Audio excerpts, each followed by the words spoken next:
கிருஷ்ணகிரி நகராட்சியில் செயல்படும் பள்ளிகளுக்கு அருகே இருக்கக்கூடிய கடைகளில் குட்கா மற்றும் புகையிலை பொருட்கள் விற்பனை செய்வதாக வந்த தகவலின்படி காவல்துறையினர் அதிரடி சோதனையில் ஈடுபட்டனர். கூடுதல் விவரங்களோடு செய்தியாளர் பிரதீப் இணைந்திருக்கிறார்.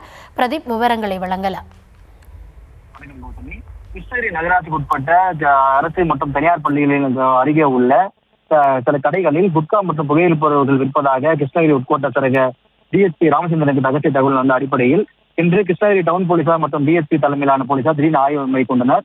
கிருஷ்ணகிரி நகரில் உள்ள ஆட்சி பள்ளியின் அருகே உள்ள கடைகளிலும் அரசு பெண்கள் மேல்நிலைப் பள்ளி அருகே உள்ள கடைகளிலும் முக்கியமான பள்ளியின் அருகே உள்ள 100 மீட்டருக்கு உட்பட்ட பகுதிகளில் புகையிலை மற்றும் குட்கா பொருள் விற்கப்படுகிறதா என்ற ஆய்வு மேற்கொண்டனர். தொடர்ந்து நகரின் முக்கிய பகுதிகளாக உள்ள டீ கடைகள், மளிகை கடைகள் மற்றும் இதர கடைகளிலும் ஆய்வு மேற்கொண்டு அப்பகுதியில் குட்கா பொருட்கள் மற்றும் புகையிலை பொருட்கள் விற்கப்படுகிறதா என்பதை தொடர்ந்து ஆய்வு மேற்கொண்டனர்.